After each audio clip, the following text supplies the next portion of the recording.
Hey everybody, it's Shaman Sister Sin, and you're listening to the Meditation and More podcast brought to you by BetterHelp.com and LittleShaman.org. That's me, the Little Shaman. Today I wanted to talk to you about cognitive distortions in pathologically narcissistic people. There will be a series of videos about narcissists and cognitive distortions coming soon to this channel. You may have heard of cognitive dissonance regarding narcissistic relationships, which is where the people who are dealing with narcissists experience confusion about two truths that cannot coexist, such as people who love you don't abuse you and people who abuse you don't love you. It causes a large amount of stress in people to try to make these two things coexist and usually involves mitigating one of them. It might look like people who love you don't abuse you, therefore this is not abuse. It could also look like people who love you don't abuse you, therefore this is not love. Cognitive distortions are different. They are thinking errors. Emotional reasoning is an example of a cognitive distortion where a person believes that their emotions reflect the way that things really are. We sometimes use the phrase feelings are facts to refer to this cognitive distortion in narcissistic people. Another example of a cognitive distortion would be mind reading, where a person attempts to interpret what someone else is thinking or feeling despite having little or no evidence to support that. Cognitive distortions can affect anybody, but they are often extreme in narcissistic personalities. Many people might have some difficulty with one or two cognitive distortions, such as catastrophizing or disqualifying the positive, but narcissists often have massive difficulties with most or even all of the examples of this kind of thinking. Also, whereas a non-pathological person can usually take a step back and examine their thinking to see where it's faulty or skewed, especially if it's been pointed out to them, narcissists generally don't. Perhaps they can't. They may believe they do in fact have evidence to support these faulty conclusions, but it often involves misperceived events, ignoring evidence that disproves their perception, or the incorrect interpretation of someone else's motives, thoughts, or feelings. So, for example, a neutral or even kind behavior or event becomes sinister and proof of maliciousness when it's viewed through a distorted and skewed emotional lens.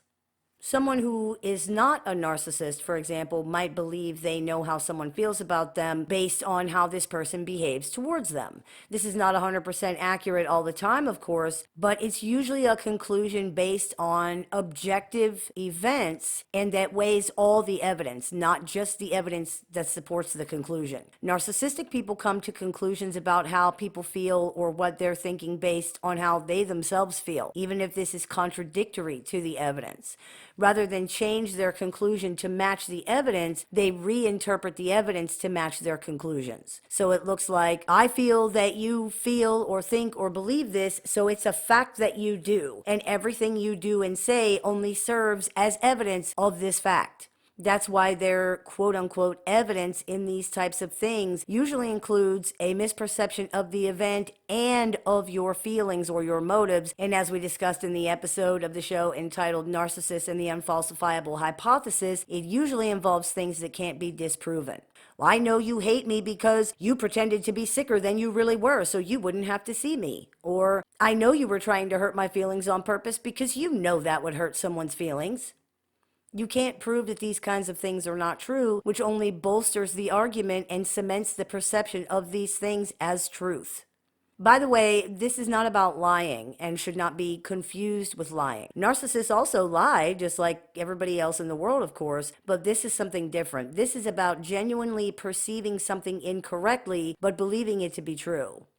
This is one of the reasons arguments with narcissistic personalities can be so maddening. You can't argue against a cognitive distortion. The way this person is perceiving and interpreting events is not reality. They are experiencing a thinking error, which means that their conclusion makes sense to them.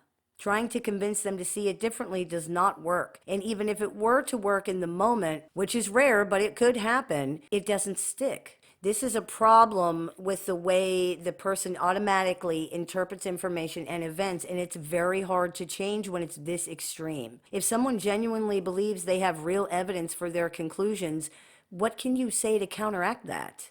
Nothing that's going to matter, that's for sure. It is what it is, and as hard as it is, the key is to learn to stop stressing yourself out trying to do this because you're wasting your time. It doesn't work. On the contrary, it convinces them that you are unsafe and untrustworthy because you are lying and attempting to manipulate them. This is hard to do. It's hard to stop trying to do this because many times what they're saying is just blatantly not true. It's a complete misinterpretation of objective reality, sometimes to the point of seeming delusional. It's very difficult not to argue against that or try to correct it. People often say things like, well, I can't just let them think that. But the truth is, you're not letting them think that because you can't stop them from thinking that. We can't control what other people think about us or anything else, and continuing to try to control it causes an enormous amount of stress and pain because it doesn't work. If someone wants to believe that you're a bad person when you aren't, if they see evidence that you're a bad person when you're not, it doesn't matter what you do. You cannot change that. If reality does not speak for itself, you do not have a chance in hell. The sooner we can learn to accept that, the sooner we can stop expending such massive amounts of energy on these relationships trying to change that. Learn to be okay with being misunderstood. You will be much happier in the long run. I hope that clears a few things up for you. As always, I look forward to your comments, questions, and suggestions, so keep those coming. I take appointments online, over the phone, via text, via messenger, via email, and through Skype worldwide. So if you're interested in speaking with me one-on-one, you can visit littleshaman.org to do that.